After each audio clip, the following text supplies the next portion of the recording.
Alright, so this video is going to talk about the basics of graphing cosine functions. And so I'll do kind of the basics and some of the transformations that are pretty easy to do. And then I'll do a different video on period changes and horizontal shifts and things like that where it can get a little crazy. So if you haven't checked out my videos on sine functions, that'll be really helpful, kind of get the style and feel of it. But here we go, cosine functions. Let's get down to business. So y equals cosine of x. All right, so the way that we're going to graph this first is I'm just going to plot points. And so I'm going to plug in the x values and get out the y values. So if you plug in x and you get 0, cosine of 0 would be 1. Okay, cosine of pi halves would be 0, cosine of pi would be negative 1, cosine of 3 pi would be 0, and cosine of 2 pi would be 1. So once again, if you kind of think about your journey around the unit circle, there's 0, there's pi halves, there's pi, there's 3 pi halves, and here's 2 pi. You're just kind of going around the unit circle and evaluating the cosine values, and that'd be 1 revolution. So the period of a cosine function also is 2 pi, just like sine. And so from 0 to 2 pi, we should be able to get 1 full sine curve. So I'm going to make some notches on my graph paper that I've got here. And I'm going to make my y-axis also go by 2 squares. And so we're going to label our axes because our axes, once again, aren't necessarily always accustomed to being angles. So we're going to do negative 2 pi, negative 3 pi halves, negative pi halves, 0, and then this is pi halves, pi, 3 pi halves, and 2 pi. Remember that your x values should be equidistant. So whatever x values you're using, they should be equally spaced apart, and ours are spaced apart by pi halves. So let's plot some points. So 0, 1 would be up here. Pi halves 0 is there. The next one at pi negative 1. 3 pi halves is 0. And then 2 pi is back at 1.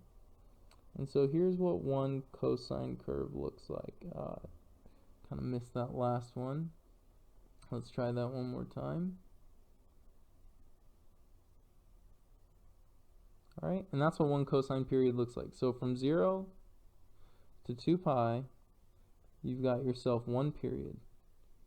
And that's how it should look. Okay, and we can make another one. So from negative 2 pi to 0, and we're just going to follow this pattern of down, down, up, up. And you should be able to make your cosine curve.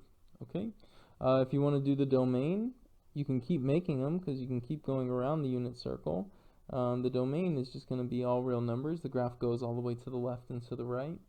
But the range is not all real numbers, and hopefully you can see that it would, the lowest it would go is negative 1, and the highest it would go is positive 1.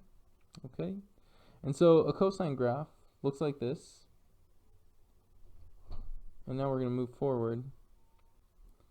Alright, so let's start talking about the transformations that we have. This video is going to touch on, for cosine graphs, it's going to touch on this guy right here, vertical shifts, and amplitude. And I would really encourage you to watch my sine videos so that then you can kind of see how vertical shifts and amplitude work. But if you just need to see cosine, well then here we go. Okay, just remember that for both the vertical shifts and the amplitude, there's a direct relationship. So you don't have to think about what's the reciprocal or should it be the opposite. It's none of that. If you see a +2 at the end of a cosine graph, like we do here in this first example, then we know it's automatically a vertical shift up 2. If the coefficient in front of the sine or cosine graph is 3 like it is here, then that's automatically the amplitude. So it's a direct relationship for those transformations. Okay, so here we go. First one, as I said in my other videos, I'll say it again, you want to break this function down before you actually try to graph it so that you can kind of get the pieces you need. So we're going to look for amplitude, we're going to look for the period, we're going to look for vertical shifts, and your teacher will probably ask you for the domain and range. And so we'll see how that goes. That'll come in at the end. Okay, so let's break it down. Amplitude found by the coefficient, that's 3. The period is 2 pi, there's no period change. And your vertical shift is up 2. And so there is our vertical shift. We're not just going to write, we're not just going to write 2. We are actually going to write up 2. Sorry about that. Okay, and cosine also has a domain of all real numbers always. Okay, so let's get to graphing. So I'm going to plot some notches here. Our period is 2 pi, so that means we're just going from 0 to 2 pi. We're going to go by 1s on the y-axis. Okay, we'll go by 2s here. And so if we're just going from 0 to 2 pi, then we can find all the x values in the middle. That'd be pi, pi halves, and 3 pi halves. Okay, so first thing we're going to do is we're going to draw on our midline. So the midline is at 2 because we got shifted up 2. So it's always the vertical shift. So there's up 2. And then remember, your graph should be equally above and equally below the middle line. So let's get to graphing. Remember, cosine is going to start up the amplitude. Sine starts at the middle, but cosine is going to start up the amplitude. So 1, 2, 3. So my first point will be there at 0, 5.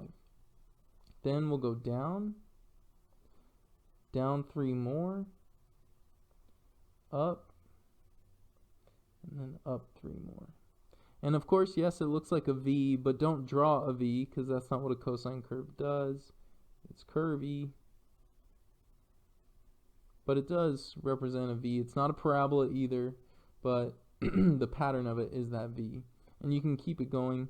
Don't forget to label your axes. That's always a good thing, so that you can be thorough. Negative 2 pi, negative 3 pi halves, negative pi, and negative pi halves. Okay, and finish that out with your graph. So here's my second period. We'll go in this color.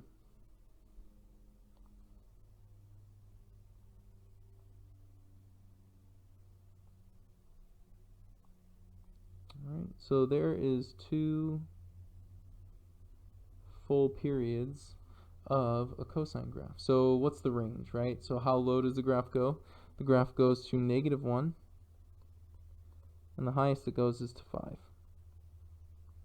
And there's your range. Alright, so hopefully that makes sense. Cosine graphs and sine graphs are very similar in the way that you graph them. You just have to remember how they start and remembering their pattern. Cosine starts off the middle line, and sine starts on the middle line.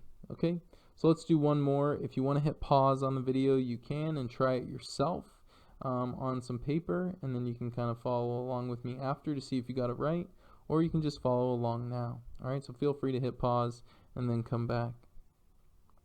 But here we go, the breakdown, right? Amplitude, we've got period, we've got the vertical shift, and we can do some domain and range again. Alright, so amplitude is 2, but since it's negative, I know I need to do a reflection. The period is still 2 pi, and the vertical shift is down 4. So I'm making some notches. Since the period's still 2 pi, nothing's changed there. That means we'll go from 0 to 2 pi. Put my values up here. Pi, pi halves, 3 pi halves. Okay? And then we'll go to -2 pi as well. Alright, and I'll fill in these x values. -3 pi halves, -pi, -pi halves. Alright, and so first thing you want to plot is you want to plot the vertical shift, so it's down 4. So 1, 2, 3, 4. Okay, so there's -4. There's my midline. And then remember, you're going to start off the midline, up the amplitude normally with cosine, but it's reflected, so we're actually going to start down the amplitude. So it'll be at 0, -6. And then we'll go up the amplitude again, down the amplitude, and then down the amplitude again. The graph should finish where it starts. Okay, and then I'll keep the pattern going. All right, and there is our graph of that cosine function. Okay, domain's all real numbers, and the range is, what's that, lowest it goes is -6, and the highest it goes is -2. Okay, that's kind of the basics of graphing a cosine function. All right, hopefully you enjoyed it, and best of luck to you. Talk to you soon.